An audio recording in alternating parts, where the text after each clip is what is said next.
Olá pessoal, tudo bem com vocês? Sejam muito bem-vindos ao canal Cheiro de Gibi. O meu nome é Marcos.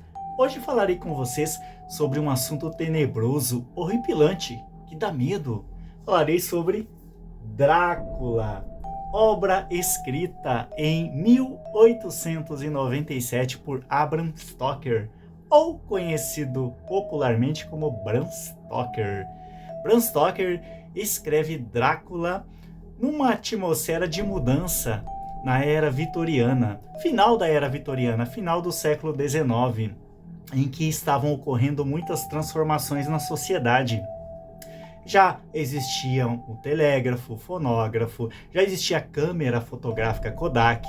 Foi um período ali de transição e esta obra retrata estes movimentos de transição, tanto no campo científico quanto no campo ideológico do pensamento.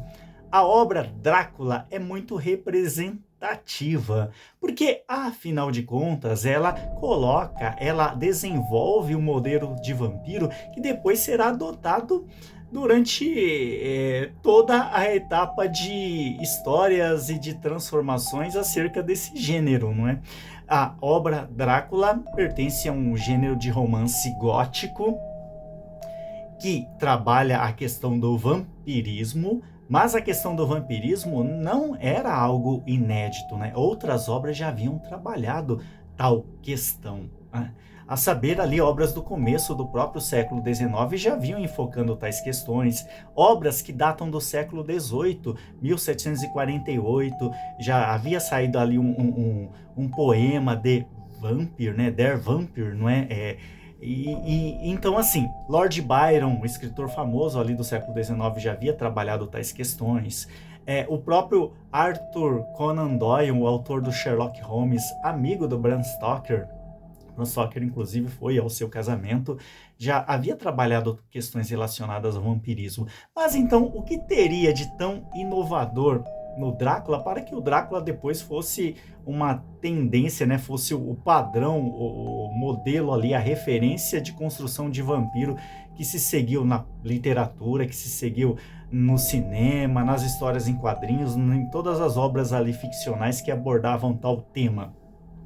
Drácula inova no sentido de que ele ali apresenta características como o fato do vampiro não ter o seu reflexo diante do espelho, não projetado ali diante do espelho, o vampiro transformar-se em morcego, do vampiro não gostar de alho, do vampiro abominar o dia e aparecer somente na escuridão. Então essas obras, estas características dentro das obras de vampiro serão acentuadas por conta da obra Drácula.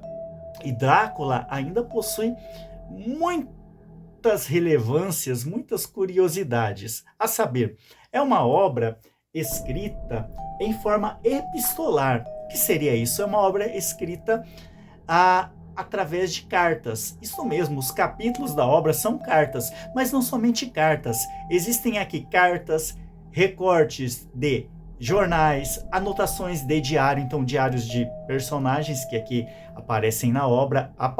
Então essas anotações dos diários aparecem aqui na obra. Os recortes dos jornais fictícios ali que compõem a história também aparecem na obra.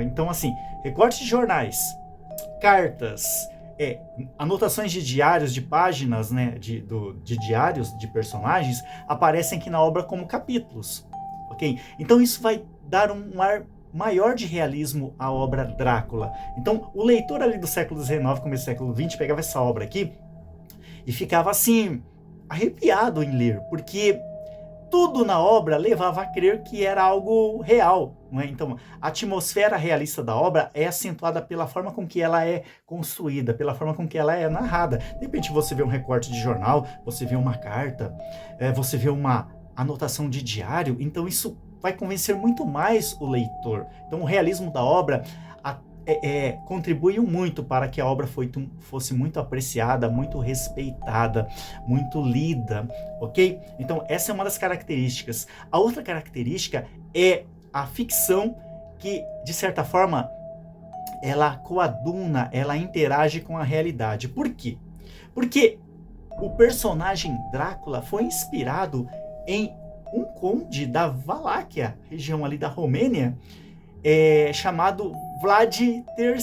Esse conde realmente existiu e ele tinha hábitos muito estranhos. O fato de gostar de carne crua, de sangue, de ser alguém totalmente recluso, não é? Aparecendo poucas vezes durante o dia. Então, esse personagem real ali, que existiu ali na Romênia, ele foi a inspiração para a construção do Conde Drácula do escritor Bram Stoker. Então, assim, todo esse imaginário, todo esse folclore que foi ali absorvido pelo escritor inglês Bram Stoker, ele contribuiu muito para com o sucesso da sua obra Drácula também, ok?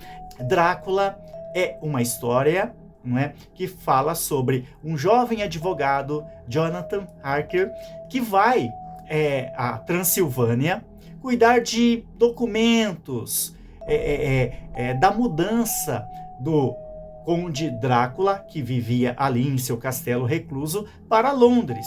Conde Drácula, então, como quer sair da Transilvânia e se mudar para Londres, ele precisava de alguém que cuidasse de toda essa transição, de toda essa documentação. Então esse jovem advogado, aí, o Jonathan Harker, vai ali ao castelo, ele permanece muito tempo ali no castelo cuidando das coisas do Conde Drácula, mas ao mesmo tempo ele começa a perceber coisas estranhas, que o Conde nunca estava à mesa durante as refeições, que raramente ele era visto durante o dia. Durante a noite, o Jonathan Harker ficava ouvindo barulhos estranhos, não é, ali. Então, assim, com o passar do tempo, ele acaba se sentindo um prisioneiro dentro daquele castelo, tá bom? E a história, então, ela se desenvolve com essa atmosfera de mistério, de suspense. Com o tempo, eles vão para Londres, o Conde Drácula muda para Londres, e em Londres começam a acontecer coisas estranhas com pessoas e acontecer fatos estranhos ali. E eles começam a investigar e começam a associar esses acontecimentos estranhos a justamente o Conde Drácula, a permanência, né, a presença do Conde Drácula ali em Londres também. Então, assim, é uma história muito interessante. Eles o tempo todo ali tentam, né, aí sim associar todos esses acontecimentos estranhos, ruins, maléficos à figura desse conde misterioso, desse Drácula aí, não é? Desse ser que beira dentro de suas imaginações e com base nos fatos ali constatados a um ser sobrenatural, tá bom? Então, assim, pessoal, é uma história de terror, mas é uma história de terror para quem não quer sentir medo lendo uma história de terror, tá bom? Conde Drácula é uma história que não dá medo, ainda mais nos dias atuais, em que estamos acostumados a tantos filmes de terror, a tantas outras histórias que estão muito mais fortes, não é? Muito mais assim contundentes e perturbadoras. Ali para o século XIX, começo do século XX, foi uma história perturbadora para muitos, né? Conde Drácula é uma história muito elogiada pela crítica, né? Os contemporâneos ali, Oscar Wilde, Sir Conan Doyle, elogiaram muito esta obra. Gabriel Garcia Marques ali, o escritor colombiano, né? O Gabo, ele deu de presente essa obra numa ocasião a Fidel Castro, ali, o então presidente de Cuba, e o Fidel Castro admitiu que ele passou a noite inteira em claro, perturbado, sem dormir, por conta da leitura da obra Drácula. Então, mas o que eu quero dizer para vocês é isso. Vocês estão querendo ler uma história de terror, uma história envolvente, muito bem escrita, uma narrativa muito fluida? Leiam Drácula, garanto-lhes. É uma história que não vai causar arrepios e medo em vocês, mas vai instigá-los a ler do começo ao fim. Vale muito a pena. Fica aí a dica. Pessoal, por gentileza, se inscrevam no meu canal, deixem o seu like, façam comentários. Já leram Drácula? Creio que todos já tenham ouvido falar de Drácula, é a referência de vampirão, né, que nós temos. Se não leram, tenha a intenção de ler, não é? É isso, pessoal. Tchau, tchau.